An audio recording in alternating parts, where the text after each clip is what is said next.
Graça e paz, meus amados irmãos, meus amigos, digníssimos colegas, que Deus venha nos encher da sua presença, da sua misericórdia e da sua graça. Nesses momentos que vamos estar juntos, compartilhando um pouco daquilo que o Senhor quer falar aos nossos corações, às nossas famílias. Eu sei que tem muita gente me assistindo nesse momento, porque a rede social vai para tudo que é canto do mundo, né?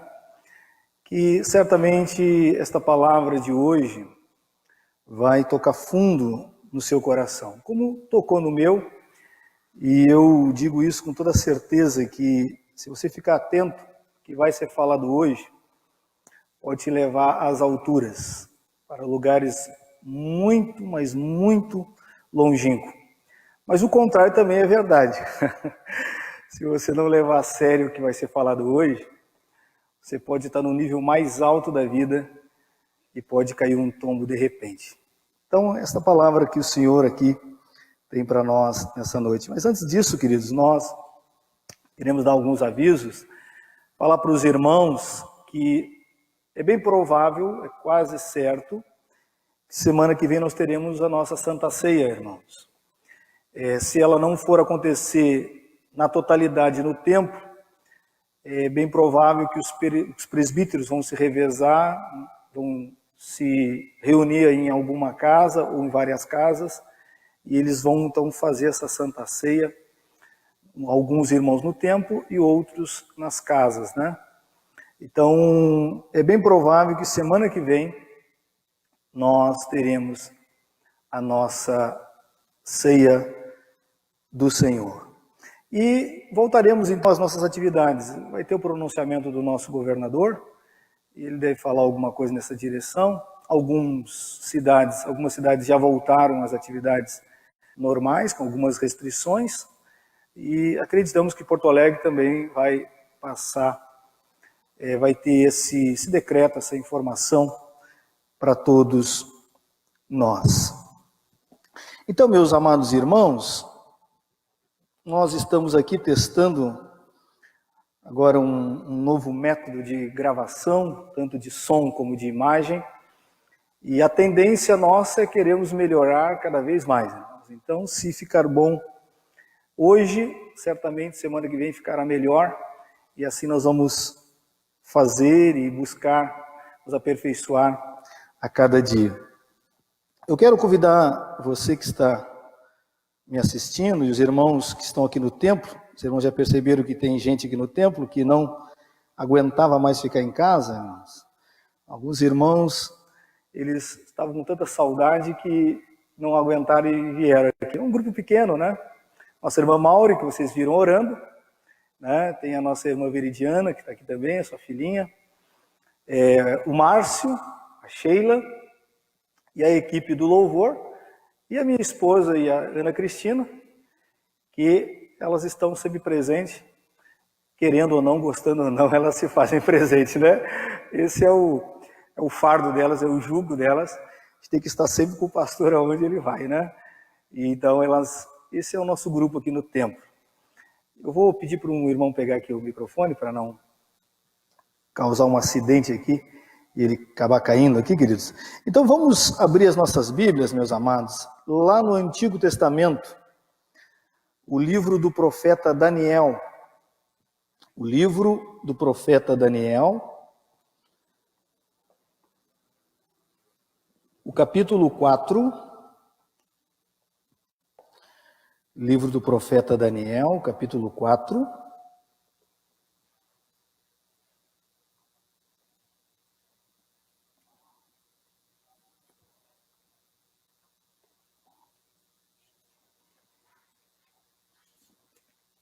Daniel é depois de Ezequiel. Acredito que muitos irmãos já leram todo esse livro. Ele é um livro pequeno, tem somente 12 capítulos, né? E conta histórias muito interessantes. Impossível quem tenha frequentado escola dominical não ter tido estudos sobre Daniel. Lições muito dadas pelas professoras, principalmente da classe infantil, mas é um livro poderoso também para os adultos, né? Daniel, capítulo 4, nós vamos ler os últimos versículos, irmãos, do capítulo, que começa lá no 34 até o 37. Eu vou ler na nova versão transformadora, irmão. É um pouquinho diferente eu acredito que vai aparecer um pouquinho diferente algumas palavras, mas o sentido é o mesmo. Eu quero ler nessa passagem, nessa tradução, porque ela é uma tradução mais simples, para mim não ficar precisando explicar o que está dentro do texto, né? Ou explicar palavras mais rebuscadas. Então eu vou ler, os irmãos só acompanhem nas suas Bíblias. Diz assim a palavra do Senhor. Daniel 4, do 34 em diante, diz assim: Passado este tempo, eu, Nabucodonosor, olhei para o céu, minha sanidade voltou, louvei e adorei ao Altíssimo, e honrei aquele que vive para sempre. Seu domínio é para sempre, seu reino para todas as gerações. Comparados a ele, os habitantes da terra são como nada. Ele faz o que quer entre os anjos e entre os habitantes da terra. Ninguém pode detê-lo.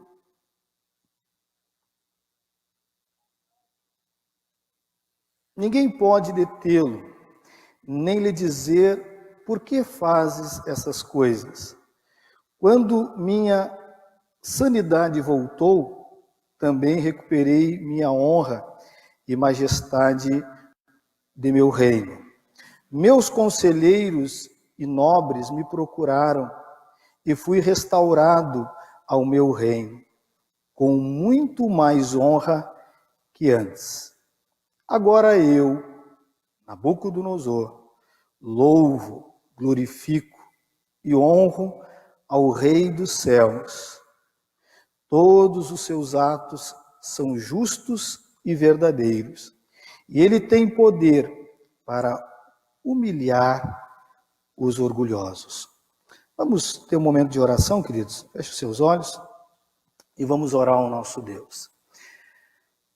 Pai querido, Pai santo, nós estamos aqui na tua casa, nessa noite maravilhosa.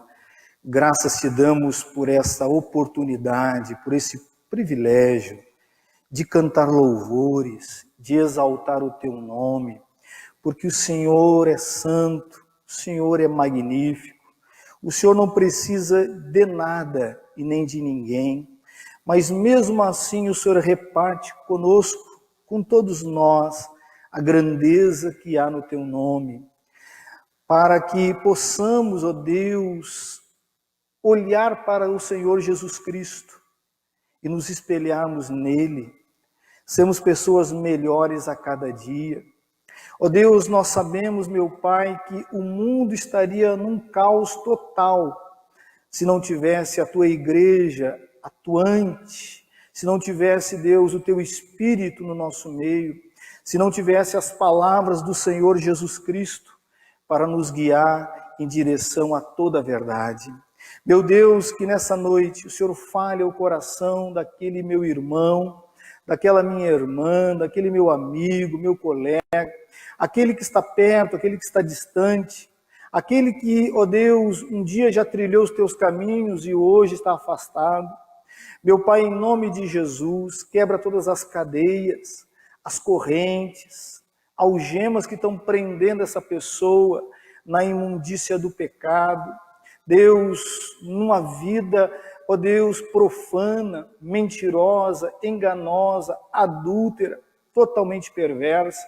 E nós sabemos que o diabo, ele é estrategista nessa área, para que a pessoa fique presa a essas questões e não possa sair do buraco, ó Deus, sair do lamaçal do pecado, mas em nome de Jesus, que a tua palavra aqui pregada, que os cânticos que aqui foram cantados, que as orações que já foram feitas e as que serão feitas, possa, meu Deus, ser usada por ti para transformar essa pessoa, para Deus chamar ela para perto do teu coração. Muito obrigado, Senhor, muito obrigado. Usa os meus lábios, usa as palavras que vão sair da minha boca. Usa, Senhor, que faça todo sentido para aquele que está me ouvindo nessa noite. Que essa pessoa possa, meu Deus, se agarrar no Senhor e na tua palavra, porque só nela há salvação, só nela há libertação. Deus, assim eu te peço e te agradeço, no nome do Senhor Jesus, hoje e sempre. Amém. Queridos, João Calvino, um reformador conhecido no nosso meio, disse que 3 virtudes ou 3 atitudes classificam um verdadeiro cristão. E ele, nas suas palavras, no seu discurso, ele diz que a primeira dela é a humildade. Um crente que não é humilde, dá para se desconfiar se ele realmente é crente. Então, essa virtude, essas atitudes, esse comportamento deve resplandecer na vida do cristão. A segunda, ele diz que é a humildade. Ele diz assim, olha, sem humildade fica difícil continuar uma caminhada. E a terceira, ele vai dizer, é humildade. Para João Calvino, uma pessoa que não expresse, que não busque ter uma vida de humildade e simplicidade, basicamente, na ótica dele, seja quem for, essa pessoa não é cristã. Queridos, nesse mesmo espírito, se você perceber na Bíblia, queridos, o próprio dono da igreja, que é o Senhor Jesus, ele mesmo disse isso quando esteve conosco. Ele diz, aprendei de mim, porque sou manso e humilde de coração, disse Jesus. E se você der uma lida nas Escrituras, principalmente no Sermão do Monte, a primeira bem-aventurança que Jesus falou foi, bem-aventurado os humildes de espírito, porque deles é o reino dos céus. Então, meus queridos e meus amados irmãos, esse é o Espírito também de Cristo. Esse é o Espírito do Pai, e é óbvio que isso também reina a postura do Espírito Santo. Meus amados, eu me lembro de um fato, isso aconteceu na outra igreja que eu estava. Tinha um irmão, já é até falecido ele conta que ele trabalhava numa empresa, ele era contador na época, trabalhava na parte administrativa, e ele disse que ele tinha uma chefe, uma mulher que coordenava a equipe, era extremamente carrasca. Assim. Aquela mulher, ela tinha o prazer de humilhar as pessoas, ela tinha o prazer de demonstrar a sua arrogância. E eu, parece que me tornei para ela um saco de pancada. A pessoa que ela parece que enxergou em alguém que ali iria descontar toda a sua carga, né? E eu confesso, me contando e contando até para algumas pessoas que estavam naquele dia presentes, ele diz assim, olha, eu acredito que eu já tinha problema com alcoolismo, porque ele era um alcoólatra antes da conversão, isso piorou a minha situação. E eu tentava fazer todo o meu trabalho, na verdade me aposentei nessa empresa, disse ele, mas lá pelo meio da caminhada, essa jovem senhora, então é mandada embora da empresa. Essa jovem senhora é colocada para a rua. E como ela não era muito bem vista no na empresa, ninguém se interessou e ninguém se importou. E ela desapareceu então do mapa, ninguém mais viu essa mulher. Passados-se os anos, eu estava indo no hospital ver um parente que estava doente, diz ele, e eu estou entrando na porta e uma pessoa que estava limpando o chão do corredor me parecia familiar, diz ele. E eu olho para aquela pessoa, ela naquele momento levanta a cabeça, e era essa senhora, essa moça que estava ali limpando. Não por causa do trabalho, diz ele, porque todo trabalho é digno, todo trabalho que é honesto e seja o trabalho mais simples que for.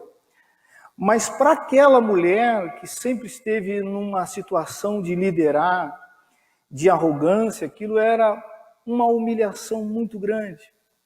Eu me lembro que eu parei, conversei com ela, não trouxe aquelas questões do passado, mas eu percebi ali nos olhos dela o que é a pessoa cair de um lugar de destaque para ficar num lugar talvez que não seria tão honrado para ela. Por que eu estou falando isso, meus amados irmãos e meus queridos amigos e todos que estão me ouvindo? Porque o texto que nós lemos vai tratar de um dos reis mais destacados que tem na Bíblia. Quem já leu o Antigo Testamento deve ter se deparado com o rei Nabucodonosor, com toda certeza. Por quê, queridos? Porque o nome desse homem, para você tentar entender, ele aparece 90 vezes no Antigo Testamento. E para nós que lemos a Bíblia, nós ficamos fixado o que ele realizou e o que ele fez. Para o judeu causa até tormento, porque Nabucodonosor foi um instrumento de Deus para trazer a disciplina, o juízo para Israel. Mas se você der uma analisada, queridos, esse homem que era um homem de destaque, um homem que era respeitado por todas as nações, esse texto nos mostra uma virada na vida dele muito drástica. E presta atenção que eu vou dizer para os irmãos, quem escreve o capítulo 4 não é Daniel, irmãos. Quem escreve o capítulo 4 é o próprio Nabucodonosor. E é interessante que Nabucodonosor vai contar uma história de derrota, de juízo, de disciplina de Deus com relação à vida dele. Se você começar a ler o capítulo, você vai perceber claramente que ele queria deixar isso conhecido para todas as nações, do que aconteceu na vida dele nesse período, do que Deus fez para ele, porque nós encontramos pessoas, ou a maioria dos testemunhos que nós escutamos, é sempre testemunho de vitória, né, irmãos? É normal a gente escutar isso. Eu recebi um carro, eu recebi uma casa, eu abri uma oportunidade de um bom emprego, meu filho entrou na faculdade, mas aqui tem um homem que vai dar um testemunho de algo que aconteceu na vida dele, que Deus deu um puxão de orelha nele. E é interessante nós percebemos, irmãos, que Nabucodonosor, apesar de não ser do povo de Deus, apesar dele não ser cristão, Deus usou ele, e Deus cita ele como um instrumento nas suas mãos. E nesse texto nós vamos perceber uma coisa, que Deus está interessado de transformar a vida de Nabucodonosor. Sabe, irmãos, eu fiquei analisando e fiz uma pesquisa para saber quanto tempo Nabucodonosor já tinha vivido e lutado para chegar onde ele chegou. Por quê? Porque o texto vai dizer para nós que esse homem era reconhecido por todas as nações. Todas as nações.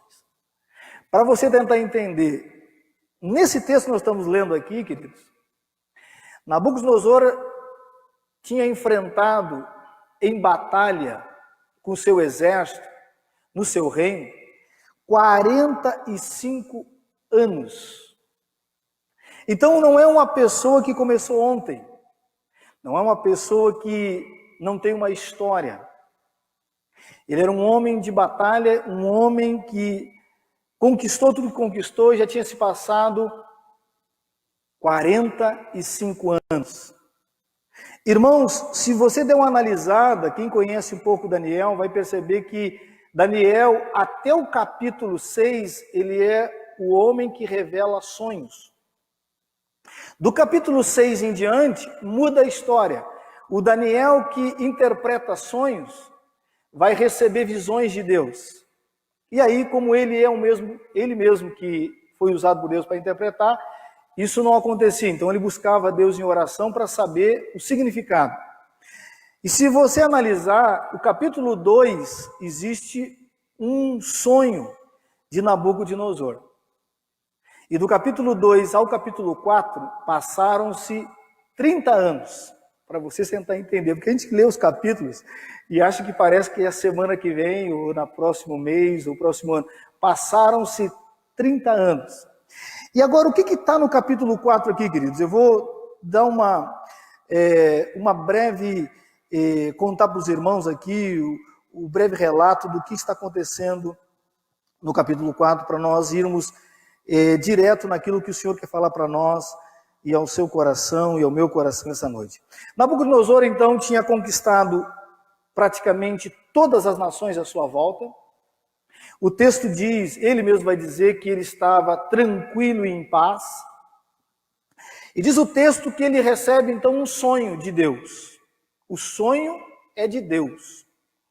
E ele conta que no sonho, ele enxergava, ele via uma árvore que chegava com seus galhos, com toda a sua formosura, encostava no céu, diz assim o texto. E ele conta que todas as aves, os animais selvagens, os seres viventes da terra, ficavam abrigados naquela árvore. Então estava tudo bem, tudo tranquilo, de repente escuta-se uma voz, diz assim o texto, uma voz que disse, olha, corte a árvore. Espante os animais, arranque todos os frutos. E ele está enxergando e vendo tudo aquilo no sonho, e aquela mesma voz diz assim, mas vamos deixar só um toco, preso com os grilhões, preso ao bronze, ao ferro. E diz o texto que ele não compreendeu o que estava acontecendo, então ele se acorda, desperta. E aí ele chama então os seus magos, os seus encantadores, os astrólogos da época, os homens que faziam magia, e ele conta o sonho, diz que ninguém consegue revelar ou interpretar aquele sonho. Então ele tinha no seu reino Daniel, que já tinha interpretado alguns sonhos para ele. E ele então chama Daniel, porque o Daniel é um dos principais sábios do reino. E conta-se o texto, e assim fala, se você nunca leu, leia, é um texto que vale a pena ser lido, na verdade todo o livro de Daniel, e diz que então Daniel se apresenta ao rei. E o rei então conta o sonho para Daniel. Diz o texto que quando ele encerra ou termina o sonho de contar para Daniel, Daniel fica perturbado. Daniel fica estagnado. E ele percebe isso e disse, Daniel, não fique tranquilo, porque ele achava que Daniel não tinha recebido a interpretação do sonho. E Daniel, com muito pesar, porque Daniel presenciou aquele rei nas suas conquistas. E o texto vai nos mostrar claramente que Daniel tinha um sentimento afetivo, tinha um carinho por ele, até em dizer o que significava o sonho. E o sonho era juízo. O sonho era disciplina. Porque o texto vai dizer para nós que Daniel disse: rei, eu gostaria que esse sonho fosse para os teus inimigos. Mas não. O sonho está relacionado a você. A árvore é você. E Deus está dizendo que a sua glória, ela encosta no céu. É óbvio que isso aqui é uma linguagem figurada, irmãos. O que Daniel está dizendo para ele, ou o que Deus está dizendo através de Daniel, é que você está conhecido em toda a atmosfera da terra. Você está famoso, todos conhecem o nome Nabucodonosor. Todos conhecem. Só que, junto com a fama, irmãos, junto com as conquistas, a soberba, o orgulho, a altivez, a arrogância, vieram juntos. Vieram juntos. E Daniel diz para ele assim: olha, ó rei, eu vou dar um conselho para o Senhor.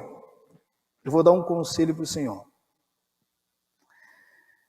E o conselho de Daniel, para quem quiser ler, está lá no versículo 27, ele diz: olha, eu vou dar um conselho para o Senhor. Para que sua vida continue tranquila, o Senhor deve abandonar os pecados, ser misericordioso com os pobres, mudar a sua postura e ser justo nas suas ações, porque quem está falando no texto vai praticar e vai colocar isso como um fato, como um mandamento na sua vida. Eu estou lhe orientando porque eu conheço o Deus que falou com o Senhor. E, queridos, é interessante que aquela palavra de Daniel surgiu efeito. Se você der uma analisada no texto, diz que depois de 12 meses, depois de um ano que Daniel falou, o texto vai dizer para nós que Nabucodonosor está passeando no seu palácio e ele então retoma aquela postura antiga de arrogância. Ele diz: olha o que eu conquistei, olha a minha majestade, olha o que eu me tornei. E o texto diz que aquela voz que já tinha falado com ele veio do céu e disse: é hoje que você vai ser tratado como animal. Interessante aqui, irmãos. Só explicar para os irmãos, quando Deus disse para Nabucodonosor que a árvore seria cortada, o texto diz que ele começaria a viver como animal. O texto diz que ele iria comer capim como boi. O texto diz que o cabelo dele iria crescer tanto que seria como as penas de uma águia. Diz o texto que as unhas dele iriam crescer tanto que parecia que eram aquelas garras de pássaro. Na verdade, ele se tornaria um monstro, se assim ele não abandonasse a sua prática e a sua arrogância. Como ele não levou totalmente a sério, isso aconteceu. O texto vai nos dizer para nós que Nabucodonosor, por 7 tempos, e todos os comentaristas acreditam e levam por essa linha, por 7 anos. Aquele homem que era reconhecido como o maior autoridade do mundo, literalmente, começa a comer capim. O homem que estava sendo conhecido, estava nas alturas, literalmente vai para o chão, vai para a ruína, vai para a desgraça. E diz o texto que ali ele fica. Irmãos, a Bíblia já nos ensina sobre isso, queridos. Se você ler Provérbios, capítulo 16 e o versículo 18, diz que a soberba precede a ruína e a altivez de espírito a queda. Aqui está literalmente se cumprindo o texto de Provérbios. Mas é interessante que quem está relatando isso é o próprio Nabucodonosor. A história começa bem, fica mal e ela então termina bem. E é aqui que eu quero então, meus queridos e meus amados irmãos, todos que estão me ouvindo, tirar algumas lições para as nossas vidas. Compreender e entender o que Deus está querendo nos ensinar nessa noite. O que Nabucodonosor aprendeu com tudo isso e nós podemos aprender, queridos? Porque, meus amados irmãos, meus queridos que estão me ouvindo, ninguém está isento, queridos.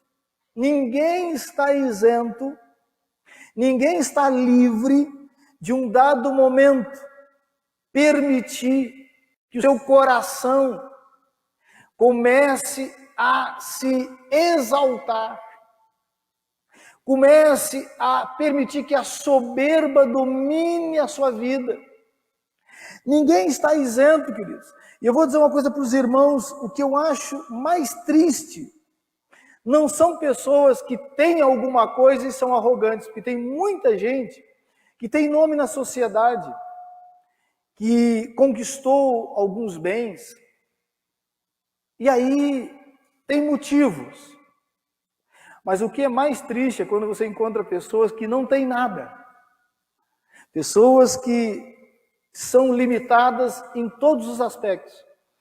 Mas o que não falta no coração dela é a arrogância, é a soberba. Nós sabemos que tanto um como a outra vão para o mesmo lugar. Porque a Bíblia nos diz que esse espírito de arrogância, o primeiro que se revestiu disso foi Lúcifer, foi o próprio Satanás, que era o anjo de luz. E diz que ele quis colocar o seu trono acima do trono de Deus. E Deus o expulsou do céu. E diz que com essa mesma estratégia, ele tenta Eva, dizendo para Eva que ela pode ser igual a Deus, e Eva também cai. Adão também cai. E uma série de homens e mulheres da Bíblia caem, se destroem, acabam com seus sonhos, acabam com a sua família, acabam com a sua saúde, acabam com seus relacionamentos, porque não sabem lidar com esse sentimento, com essa atitude, com esse comportamento da arrogância. O apóstolo Paulo mesmo diz que o amor edifica, mas o saber ensoberbece. Muito cuidado, meu irmão. Muito cuidado, minha irmã. Muito cuidado, meu amigo, por você não adquirir um pouquinho de conhecimento. Como dizia um irmão querido, nós nascemos burro e morremos ignorantes. E nós às vezes achamos que conhecemos alguma coisa. E muito cuidado com isso. Muito cuidado. E o que nós podemos aprender então com esse texto aqui, queridos? Eu quero frisar algumas palavras que quando eu li o texto, eu não frisei. Quando Nabucodonosor diz assim, minha sanidade voltou. Ele fala duas vezes isso. Ele diz no versículo 34 e depois ele volta dizendo 36. Quando minha sanidade voltou. Está dizendo, quando o meu entendimento, quando depois que eu passei, irmãos, 7 anos, presta atenção que eu vou dizer para os irmãos, 7 anos, comendo capim, vivendo como uma pessoa pior que um mendigo, não é 7 dias e nem 7 semanas, irmãos. E diz o texto que quando voltou a consciência desse homem, e então ele muda o seu comportamento e as suas atitudes. E é nessa direção que eu quero então caminhar com os irmãos e crescer e colhermos bênção para as nossas vidas através dessa história, através desse relato de Nabucodonosor. 3 fatos que Nabucodonosor descobriu, que quando a sanidade, quando o entendimento dele voltou, para ele ficou claro. Então ele está nos ensinando uma coisa aqui, queridos. Presta atenção que eu vou dizer para você. Uma pessoa arrogante, uma pessoa soberba, uma pessoa que endurece o coração para ouvir algumas verdades. Porque a Bíblia está dizendo que ela está fora de si. Que ela é uma pessoa insensata. É uma pessoa tola. É uma pessoa que está caminhando por um caminho da loucura. Ela não está compreendendo que ela é ser humano como qualquer outra pessoa, como qualquer um de nós. Eu conheci muita gente, irmãos. Olha que eu não sou tão novinho assim. Já tenho algumas andanças na vida. Eu já vi muita gente cair e se esborrachar. Muita gente. Eu conheci um rapaz, um jovem senhor, que ele já estava no 4º divórcio. Cada casamento ele tinha 2 a 3 filhos. E em cada casamento que ele deixou, ele tinha que pagar uma pensão. Então você percebe o problema que ele tinha nas mãos.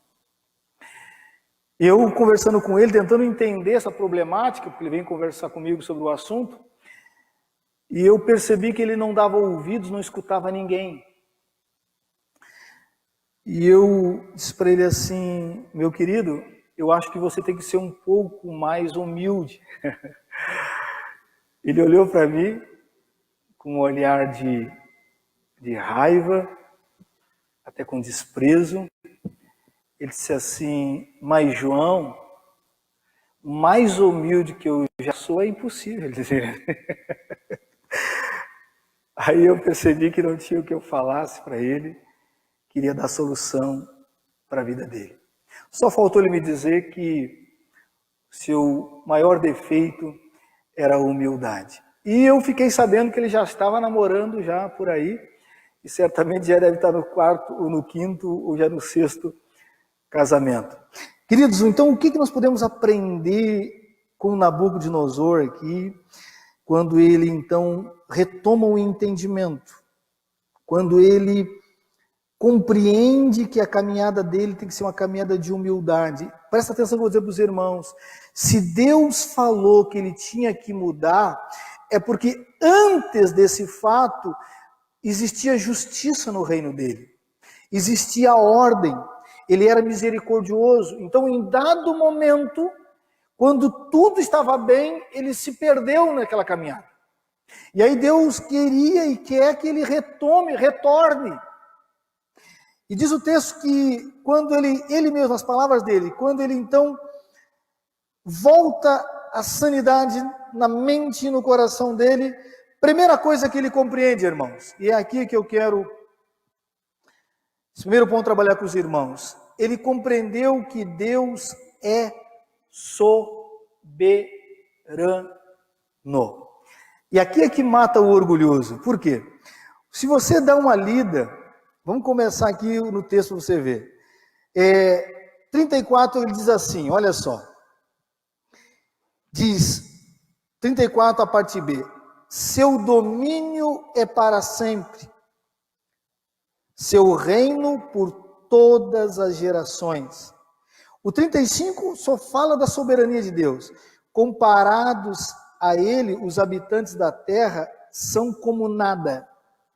Ele faz o que quer entre os anjos no céu e entre os habitantes na terra.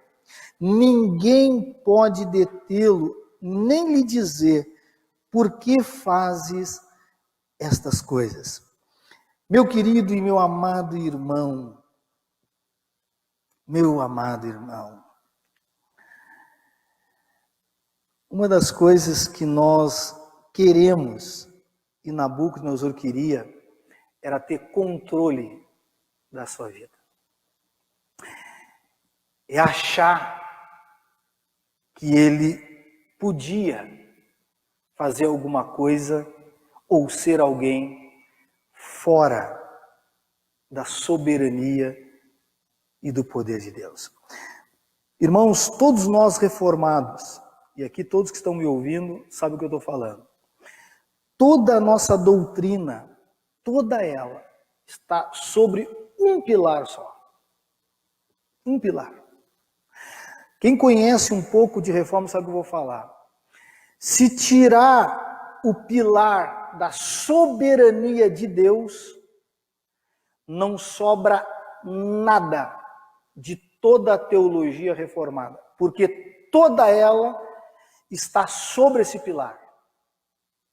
Sobre esse pilar.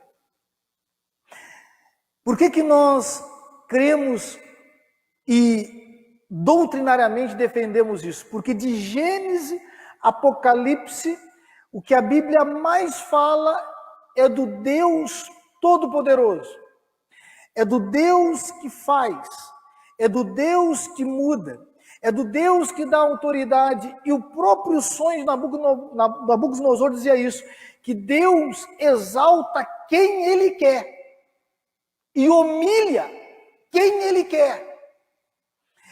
Então, meus queridos e meus amados irmãos, muito cuidado, queridos, para você achar que alguma coisa está acontecendo fora ou da permissão, ou que você está pegando Deus desprevenido em alguma coisa.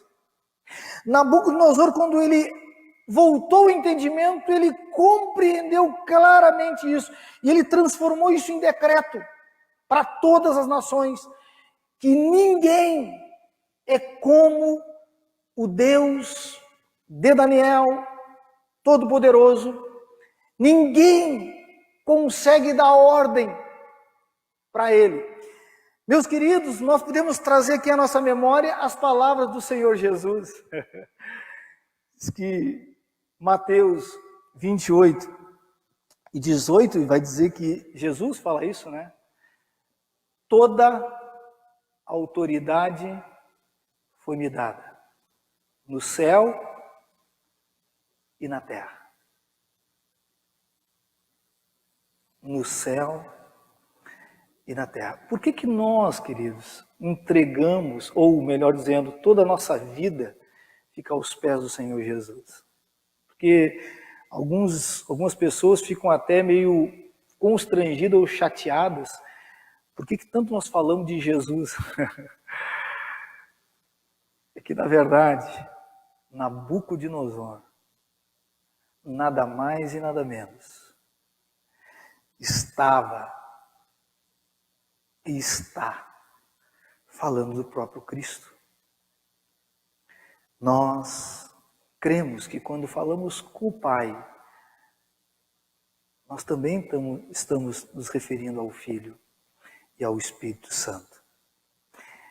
E tanto o Pai, como o Filho, como o Espírito Santo, são soberanos, são a mesma pessoa.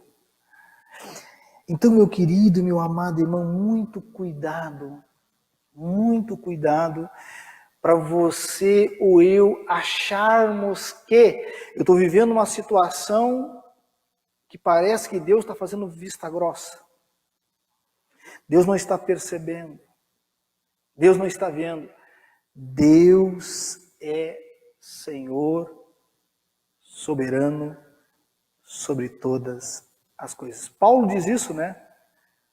Todas as coisas cooperam para o bem daqueles que amam a Deus. A palavra que eu sempre digo para alguns irmãos que estão às vezes nesse desespero, desânimo, eu digo: você crê que você ama a Deus, que você realmente ama Ele de coração? A pessoa diz: eu creio, então pode ficar tranquilo.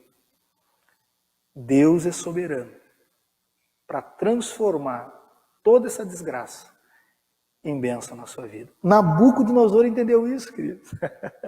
Nabucodonosor entendeu isso. Segunda coisa que ele entende, queridos, e o texto fala para nós muito claramente sobre isso, que quando a sanidade dele voltou, o entendimento dele voltou, ele compreendeu que Deus ele é misericordioso. Falar de um Deus soberano, irmãos, é fácil. Porque parece que nós estamos falando de um Deus distante, um Deus que está sentado num trono, de um Deus que para chegar próximo dele, ou para perto dele, é difícil. Mas Nabucodonosor entendeu que esse mesmo Deus que é soberano, ele também é um Deus misericordioso. É um Deus que não está interessado, irmãos, em destruir a vida de ninguém. E como é que ele fala isso no texto? Olha o que diz o texto. Se você analisar o versículo 36, diz assim: quando minha sanidade voltou, também recuperei minha honra e majestade de meu reino. Meus conselheiros e nobres me procuraram, e fui restaurado ao meu reino, com muito mais honra que antes. Irmãos, Nabucodonosor entendeu uma coisa que muitas das vezes nós não conseguimos entender.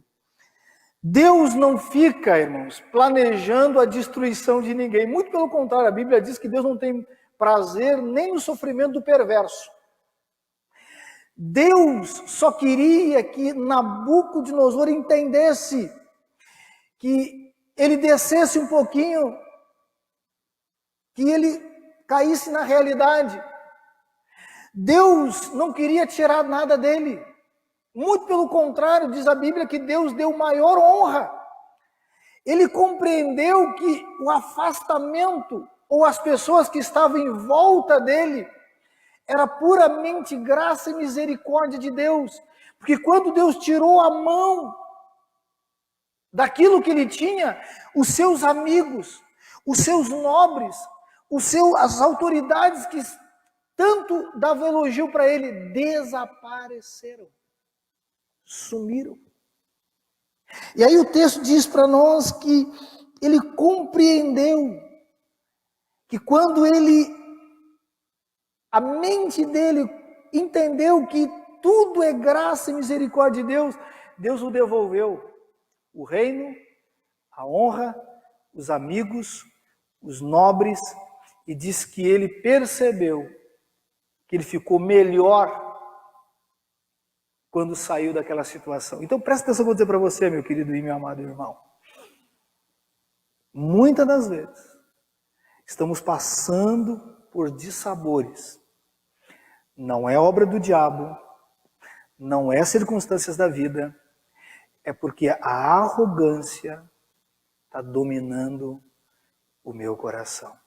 O nosso irmão Magdiel leu o texto aqui sobre humildade, diz que é para todos se comportarem humildemente, sejam jovens, sejam servos, sejam senhores, sejam idosos, todos, porque o apóstolo Pedro diz que Deus resiste aos soberbos.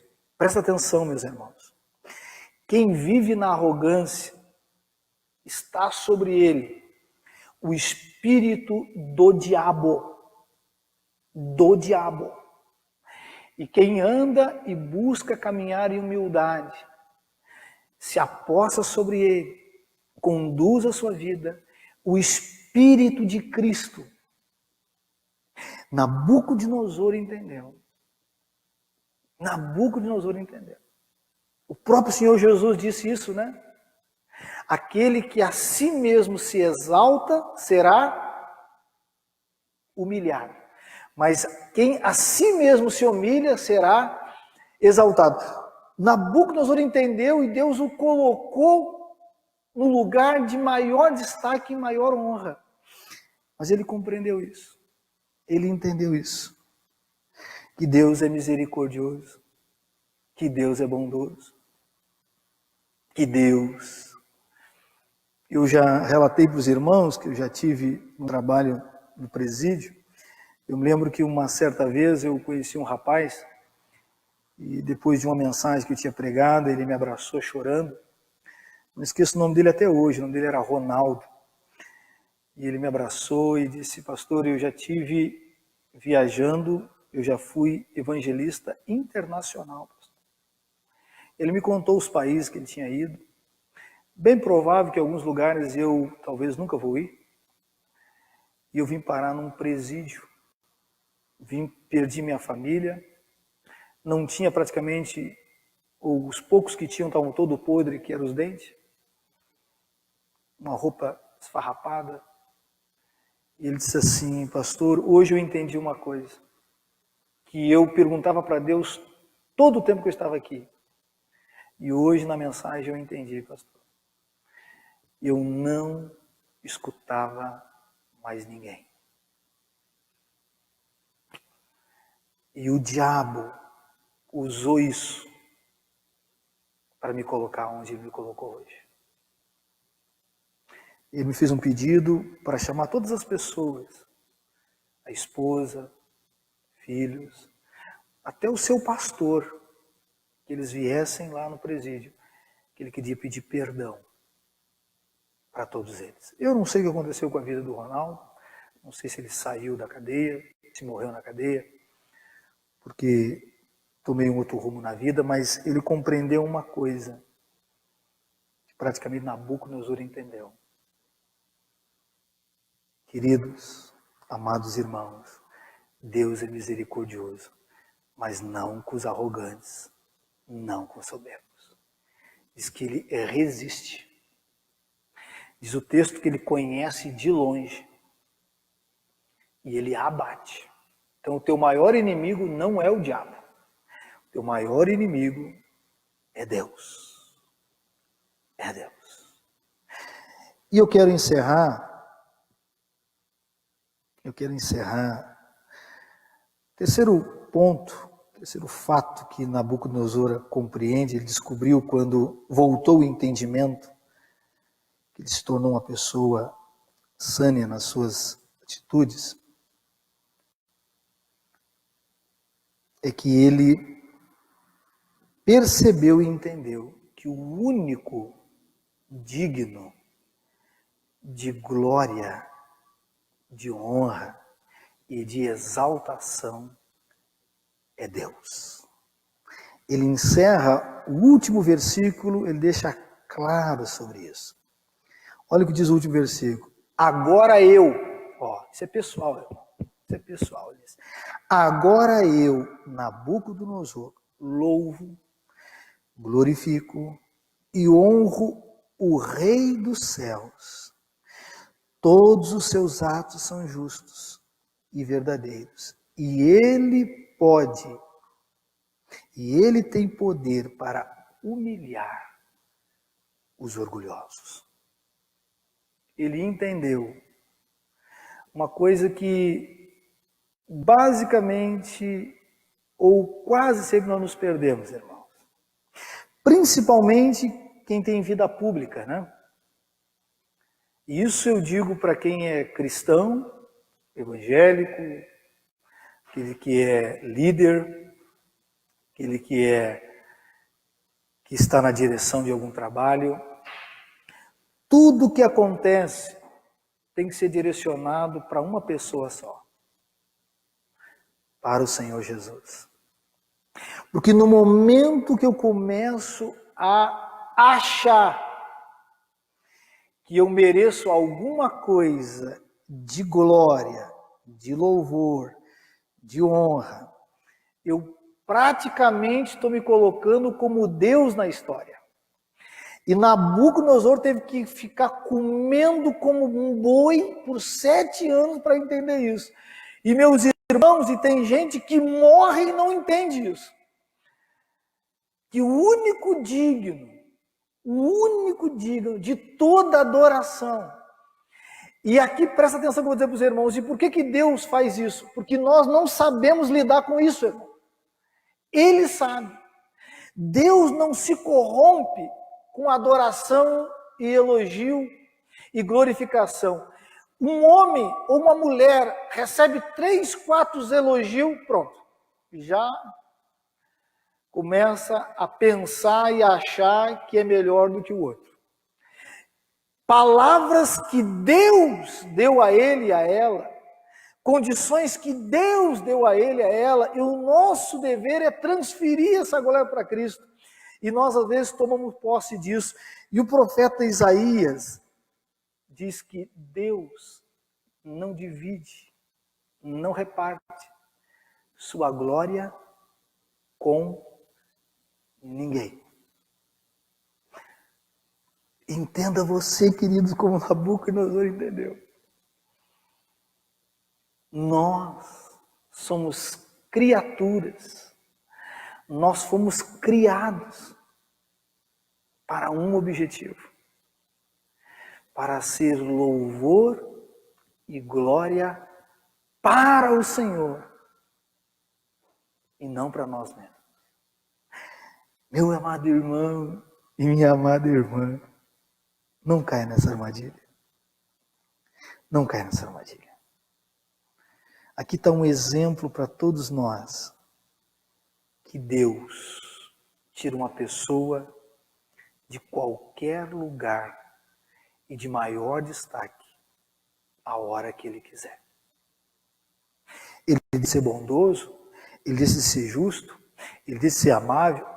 Não. O texto mostra claro para nós. O que Ele queria? É apenas o reconhecimento. Que Ele é soberano, que Ele é misericordioso e que Ele é digno de toda adoração. Irmão, nós estamos diante de um homem que se converteu. Irmão. Eu não consigo enxergar esse texto e ver Nabucodonosor como um cara perdido. Eu não consigo enxergar nesse texto. Eu consigo ver um homem rendido aos pés do Senhor. Rendido aos pés do Senhor. Porque foi Ele que escreveu isso, transforma isso num decreto e espalha isso para todas as nações, falando da sua ruína e do levantamento de Deus na sua vida. E eu encontro aqui um homem transformado, irmão. Um homem transformado, um homem mudado.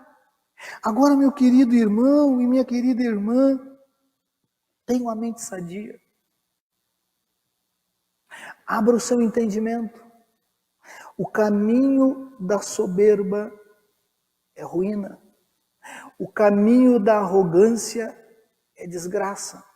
O caminho que nós às vezes escolhemos de querer receber honra. O provérbio diz que um homem e uma mulher são provados pelo elogio e pelo louvor que recebe. Tome cuidado, irmão. Tome muito cuidado com os elogios. E eu quero encerrar com essa palavra. Diz que um colega pastor, diz que um dia estava em casa, já era tarde da noite, e recebe um telefonema. Era um pregador de congresso, um homem mais de destaque, famoso. Diz que ele recebe um telefonema e uma pessoa começou a falar com ele, dizer assim: olha, não existe homem como o Senhor.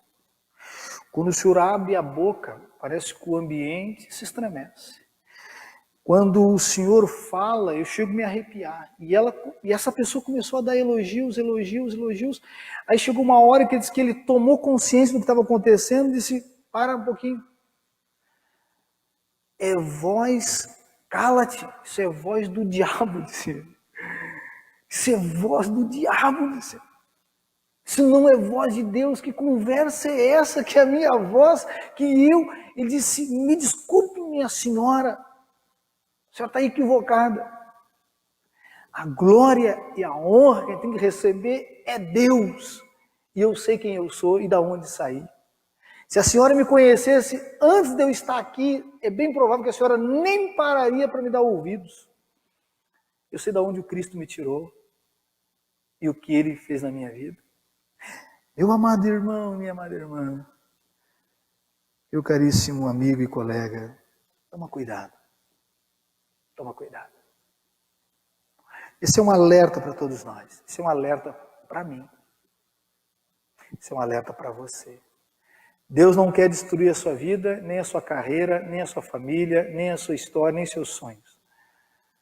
Deus apenas quer que nós venhamos entender, humildemente, que tudo está nas suas mãos. Tudo está nas suas mãos. O querer e o realizar é segundo a sua vontade. Não adianta, você pode ter um título, você pode ter um diploma, você pode ter cursos e mais cursos. Você pode falar em, 10, 15, 20 idiomas. Se tu não tiver a aprovação e a bênção de Deus, terminará tudo em ruína, em frustração. Porque nós temos que entender, nós temos que compreender, nós temos que ter consciência e entendimento que nas mãos dele está todas as coisas. E ele quer sim, tanto eu como você, demonstrar sua graça e misericórdia, seu amor e a sua bondade. Não para os soberbos, mas para os humildes. Tiago mesmo disse isso, né?